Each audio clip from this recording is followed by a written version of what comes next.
झारखंड की अस्मिता की लड़ाई में सबसे मुखर रहने वाले कुर्मी। झारखंड आंदोलन में अन्य समुदायों के साथ कंधे से कंधा मिलाकर लड़ने वाला कुर्मी। संथाल परगना में संथालों के साथ, छोटा नागपुर में मुंडाओं के साथ, तो कोलाहन में हो समुदाय के साथ सहचर जीवन जीने वाला गैर सरकारी आदिवासी समुदाय। कुर्मी को गैर सरकारी आदिवासी समुदाय हम इसलिए कह रहे हैं क्योंकि झारखंड की समस्या पर भारत सरकार गृह मंत्रालय का झारखंड मामलों से संबंधित समिति की रिपोर्ट मई 1990 में कुर्मी को एक गैर सरकारी आदिवासी समुदाय के रूप में चिन्हित किया गया था। वही रिपोर्ट झारखंड अलग राज्य का आधार बना। झारखंड आंदोलन की तरह ही कुर्मी भी अपने आप को जनजातीय सूची में फिर से शामिल करने को लेकर पिछले 70 सालों से आंदोलनरत हैं। ये झारखंड आंदोलन के साथ साथ चला।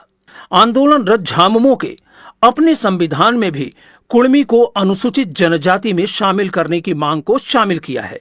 तत्कालीन सभी आदिवासी नेता और बुद्धिजीवी एक मत से कुर्मियों की इस मांग का समर्थन करते रहे हैं, चाहे रामदयाल मुंडा हो या शिबू सोरेन या निर्मल मिंज जैसे बुद्धिजीवी, सभी एक मत से इसका समर्थन करते रहे हैं। यही कुर्मी समुदाय कुछ दिनों पहले झारखंडी अस्मिता की लड़ाई लड़ रहा था। वहीं अन्य आदिवासी समुदाय आदिवासी मुख्यमंत्री के नाम पर उदासीन बने रहे। अचानक ये लड़ाई खतियान से कुर्मी आंदोलन में कैसे पहुंचा? क्या वाकई कुर्मियों के साथ अन्याय हुआ है? 1872 से 1931 तक कुर्मी समुदाय को जनगणना में एनिमिस्ट, अबोरिजिनल ट्राइब तो कभी प्रिमिटिव ट्राइब कहा गया, मगर 1951 की जनगणना में कुर्मी को बिना कोई कारण या नोटिफिकेशन के अनुसूचित जनजाति की सूची में शामिल नहीं किया गया। कारण ये माना गया कि कुर्मी की जनजाति पहचान उनके खनन एवं औद्योगिकीकरण में रोड़ा बन रहा है। 1950 के बाद जितने भी उद्योग लगे, चाहे वो सेल बोकारो हो या BCCI Dhanbad, PTPS Ramgarh, TPS Chandrapura, HEC Hatia या सीसीएल हो, 70% कुर्मी विस्थापित हुए हैं। चांडिल डैम का तो अभी तक मुआवजा भी नहीं मिला है। यानी कुर्मियों के गांवों के नीचे दबा खनिज का भंडार ही कुर्मियों के अस्तित्व का कब्रगाह बना। कुर्मियों को सजा मिली राज्य का सबसे बड़ी जनजातीय आबादी होने का। कुर्मी को जनजातीय सूची से हटाने से राज्य की जनजातीय आबादी लगभग आधी हो गई। अलग राज्य के आंदोलन के साथ कुर्मी आंदोलन भी चला।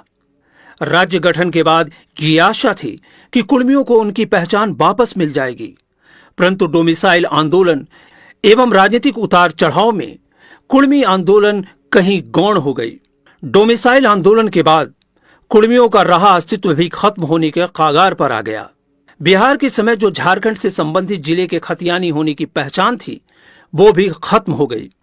बिहार में स्थानीय की पहचान संबंधित जिले के खतियान पर आधारित होती थी। उसी के तहत बिहार के कुर्मी BC 2 में आते थे, झारखंड के कुर्मी BC 1 में आते थे। झारखंड बनने के बाद सत्ता भाजपा के हाथों में रहने का खामियाजा भी कुर्मी को झेलना पड़ा। भाजपा का कोर वोटर बाहरी आबादी रही है। उनके सहूलियत के लिए बिहार की स्थानीय नीति को अंगीकृत करने का मामला भी अधर में लटका रहा। जब बिहार राज्य पुनर्गठन अधिनियम के तहत कोई दिक्कत नहीं होनी थी, स्थानीय नीति निर्धारित नहीं होने से अन्य आदिवासी समुदाय को कोई खास हानि नहीं हुई, मगर कुर्मी की जनजातीय पहचान की तो दूर की बात, झारखंड के मूल निवासी होने की पहचान भी छीन ली गई। उन्हें पूरे देश के अन्य जनजाति या समुदाय के समकक्ष खड़ा कर दिया गया। फिर रघुवर की 85 वाली नीति, फिर हेमंत सरकार के मैट्रिक इंटर वाली नीति से अन्य आदिवासी समुदाय को तो कोई खास असर नहीं पड़ा, किंतु मूलवासी के साथ कुर्मी समुदाय को भारी क्षति हुई। BC 1 के रिजर्वेशन की अगर बात करें तो 48% जनसंख्या के बदले 8% रिजर्वेशन है। इसमें कुर्मी की जनसंख्या 24% है। इस सूची में मुस्लिम के अलावा अन्य 150 जातियां भी शामिल हैं। कुर्मी की जनजातीयता की पहचान की बात तो दूर, अब झारखंडियत की पहचान को भी खत्म करने की साजिश हो रही है। इसी कड़ी में बिना OBC आरक्षण में पंचायत चुनाव कराया गया। सवाल है, अब क्या? कुर्मी समुदाय खतियान आधारित स्थानीय नीति के आंदोलन में मुखर रहा, ये सोचकर कि पहले स्थानीयता परिभाषित कर लिया जाए, फिर अपनी आदिवासियत की लड़ाई भी लड़ लेंगे। मगर हेमंत सरकार ने राजनीति के तहत स्थानीयता का मामला केंद्र सरकार के पाले में डालकर एक लंबे अंतराल के लिए इसको ठंडे बस्ते में डाल दिया है।